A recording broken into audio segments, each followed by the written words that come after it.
Insurance বা বীমা এই নামটা শুনলে কি মনে হয়? মাথায় কি আসে? এমন কোনো কোম্পানির কথা যারা টাকা নিয়ে পালিয়ে যায়, নাকি পরিবারের সুরক্ষার কথা ভাবেন?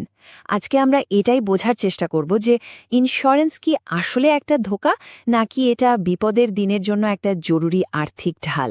চলুন একটু গভীরে গিয়ে ব্যাপারটা খতিয়ে দেখা যাক। ঠিক কেমন লাগবে তখন? অনেক দিনের শখ, তিল তিল করে জমানো টাকা দিয়ে কেনা বাইকটা এক মুহূর্তে হাওয়া। শুধু তো বাইকটা হারায় না, কষ্ট করে জমানোর টাকাটাও যেন জলে চলে যায়। মাথায় আকাশ ভেঙে পড়ার মতো একটা অবস্থা, তাই না? এরকম একটা ভয়ঙ্কর পরিস্থিতি কিভাবে সামলানো সম্ভব?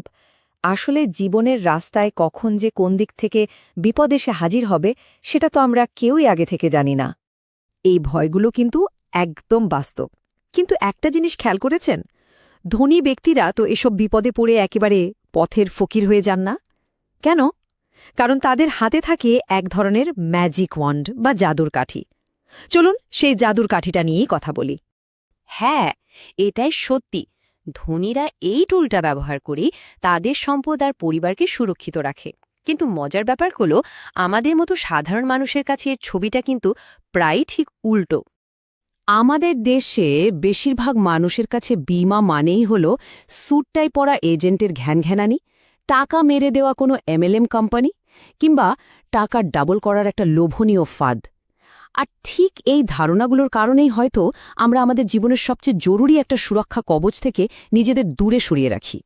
চলুন এইবার সব ভুল ধারণা দূরে সরিয়ে বীমার আসল কার্যপদ্ধতিটা একটু ভেঙে দেখি। আর এটা জানলে হয়তো অবাক হবেন যে এর পেছনের আইডিয়াটা আসলে ভীষণ সহজ আর আমাদের খুব পরিচিত একটা সামাজিক ধারণার উপর ভিত্তি করে তৈরি। হ্যাঁ, একদম ঠিক শুনেছেন। এর মধ্যে কোনো জটিল অঙ্ক বা রকেট সায়েন্স নেই। এর মূল ধারণাটা হলো পাড়ার পুজো বা কোনো অনুষ্ঠানের জন্য চাঁদা তোলার মতো। মানে সবাই মিলে ঝুঁকিটা ভাগ করে নেবার এক অসাধারণ উপায়। ব্যাপারটা এভাবে ভাবুন। ধরুন একটা পাড়ার ১০০টা পরিবার ঠিক করল তারা প্রতি মাসে সবাই ১০০ টাকা করে একটা কমন বক্সে জমা রাখবে। তাহলে মাসে কত জমা হলো? ১০,০০০ টাকা। এখন হঠাৎ করে যদি কোনো পরিবারের চিকিৎসার জন্য টাকার দরকার হয়, তখন তাকে ওই বক্স থেকে সাহায্য করা হলো। এতে কি হলো? ওই বিশাল খরচের বোঝাটা কিন্তু একা একটা পরিবারের ঘাড়ে চাপল না। ঠিক এই সহজ সরল ধারণার উপর ভিত্তি করেই কিন্তু বড় বড় বীমা কোম্পানিগুলো কাজ করে। বীমার ভাষায় এই যে সবাই মিলে অল্প অল্প করে টাকাটা জমা রাখছে, ওই চাঁদাটাকেই বলা হয় প্রিমিয়াম। আর যখন ওই জমানো টাকার বড় ফান্ড থেকে বিপদগ্রস্ত কাউকে আর্থিক সাহায্য বা ক্ষতিপূরণ দেওয়া হয়, তখন সেটাকে বলা হয় ক্লেইম। দেখলেন তো, ব্যাপারটা আসলে কত সোজা। একবার ঠান্ডা মাথায় ভেবে দেখুন তো, আমরা ১৫-২০ হাজার টাকার একটা ফোনের স্ক্রিন বাঁচানোর জন্য কিন্তু ঠিকই কয়েকশো টাকা খরচ করে একটা টেম্পার্ড গ্লাস লাগিয়ে নিই। কিন্তু আমাদের এই যে অমূল্য জীবন বা আমাদের অনুপস্থিতিতে পরিবারের ভবিষ্যৎ, সেটাকে সুরক্ষিত রাখার জন্য কি কোনো টেম্পার্ড গ্লাস লাগানো হয়েছে? বেশ, এখন যেহেতু মূল ধারণাটা পরিষ্কার, চলুন এবার দেখে নেওয়া যাক প্রধান কয়েক ধরনের বীমা কিভাবে আমাদের বাস্তব জীবনে এক একটা ঢাল হিসেবে কাজ করতে পারে। ধরুন হাসান ভাইয়ের কথা। ভদ্রলোক একদিন রাস্তা পার হতে গিয়ে দুর্ভাগ্যবশত বাসের ধাক্কায় মারা গেলেন। তার পরিবার তো একেবারে পথে বসে যেত। কিন্তু হাসান ভাই খুব বুদ্ধিমান ছিলেন।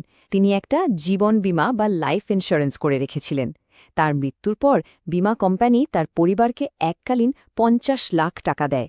ভাবুন, হাসান ভাই নিজে না থেকেও তার পরিবারের ভবিষ্যৎটা কিন্তু সুরক্ষিত করে দিয়ে গেলেন। এবার দেখুন স্বাস্থ্য বীমার জাদুটা। নাসির আর হাসান দুজনেরই ডেঙ্গু হলো, আর দুজনকেই হাসপাতালে ভর্তি হতে হলো। নাসিরের কোনো হেলথ ইন্স্যুরেন্স ছিল না, তাকে ধার দেনা করে হাসপাতালের ১ লাখ টাকার বিল মেটাতে হলো। আর ওদিকে হাসানের স্বাস্থ্য বীমা করা ছিল, তাই তার চিকিৎসার পুরো খরচটাই বীমা কোম্পানি দিয়ে দিল। সে একদম চিন্তামুক্ত হয়ে হাসি মুখে হাসপাতাল থেকে বাড়ি ফিরল। তফাৎটা তো পরিষ্কার, তাই না? ঠিক একইভাবে কাজ করে গাড়ি বা বাইকের বীমা। আপনার সাধের বাহনটি চুরি হয়ে গেলে বা অ্যাক্সিডেন্ট করলে তার ক্ষতিপূরণ কোম্পানি দেবে। তবে হ্যাঁ, একটা কথা আছে, যদি কেউ চালাকি করে নিজের গাড়িতে আগুন লাগিয়ে দিয়ে টাকা দাবি করে, তাহলে কিন্তু ধরা পড়ার সম্ভাবনা ১০০ ভাগ। কারণ কোম্পানির তদন্তকারীরা কিন্তু বলা যায় জেমস বন্ডের বাবার মতো, ঠিক গন্ধ শুঁকে বের করে ফেলবে। ঠিক আছে, চলুন এবার এই আলোচনার সবচেয়ে গুরুত্বপূর্ণ অংশে আসা যাক। এমন একটা গোপন রহস্য যা স্মার্ট আর্থিক পরিকল্পনাকে একটা বড়সড় ভুল থেকে আলাদা করে দেয়, আর এটা জানা যা খুব জরুরি। এই কথাটা কি খুব পরিচিত লাগছে? মাসে অল্প অল্প করে জমান, 10 বছর পর ডাবল টাকা ফেরত পাবেন। এজেন্টরা সাধারণত টাকা দ্বিগুণ করার লোভ দেখিয়ে আমাদের যে পলিসিগুলো বিক্রি করার চেষ্টা করে সেগুলোকে বলে এন্ডাউমেন্ট প্ল্যান।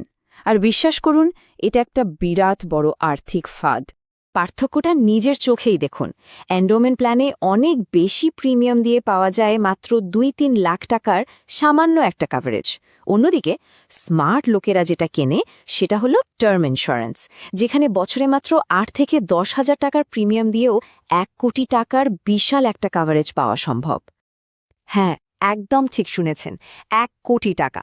যদিও টার্ম ইন্স্যুরেন্সে মেয়াদ শেষে বেঁচে থাকলে কোনো টাকা ফেরত পাওয়া যায় না, কিন্তু একবার ভাবুন, ওই সামান্য কিছু টাকার বিনিময়ে একটা পরিবার পাচ্ছে 1 কোটি টাকার আর্থিক নিরাপত্তা। মানে পলিসিধারকের যদি কোনো অঘটন ঘটেও যায়, তার পরিবারকে পথে বসতে হবে না।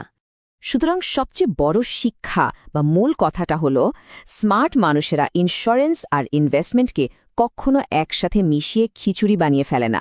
তারা বীমা করে শুধুমাত্র বিপদের দিনের সুরক্ষার জন্য, আর টাকা জমানো বা বাড়ানোর জন্য তারা মিউচুয়াল ফান্ড, স্টক মার্কেট বা অন্য কোনো জায়গায় বিনিয়োগ করে। দুই জিনিস। এখন প্রশ্ন আসতে পারে, টার্ম ইন্স্যুরেন্স যদি এতই ভালো জিনিস হয়, তাহলে এজেন্টরা এর কথা বলে না কেন? কারণটা খুব সহজ। টার্ম ইন্স্যুরেন্সে তাদের কমিশন থাকে প্রায় নেই বললেই চলে, তাই তারা গ্রাহকদের এটা বিক্রি করতে খুব একটা আগ্রহী হয় না। আর এটাই হলো সেই $1 মিলিয়ন গোপন রহস্য যা অনেকেই জানে না। তাহলে এই পুরো আলোচনা থেকে আসল কোন বিষয়টা আমাদের মনে রাখতে হবে? চলুন একবারে সংক্ষেপে দেখে নিই। আসল কথা হল, বীমা কোনো টাকা ডাবল করার স্কিম নয়, এটা কোনো ইনভেস্টমেন্টও নয়। এটা আমাদের আর আমাদের পরিবারের জন্য একটা অদৃশ্য সুরক্ষা কবচ বা ইনভিজিবল শিল্ড। বিপদ তো আর ক্যালেন্ডার দেখে বা চিঠি দিয়ে আসে না, তাই বিপদ আসার আগেই তার জন্য প্রস্তুতি নেওয়াটাই কিন্তু বুদ্ধিমানের কাজ। দিনের শেষে প্রশ্ন কিন্তু একটাই থেকে যায়, এই যে অদৃশ্য একটা ঢাল, এই সুরক্ষা কবচটা ছাড়া কোনো মানুষের অনুপস্থিতিতে তার প্রিয়জনদের ভবিষ্যৎ কি আসলেই সুরক্ষিত? এই সিদ্ধান্তটা অবশ্যই যার যার নিজের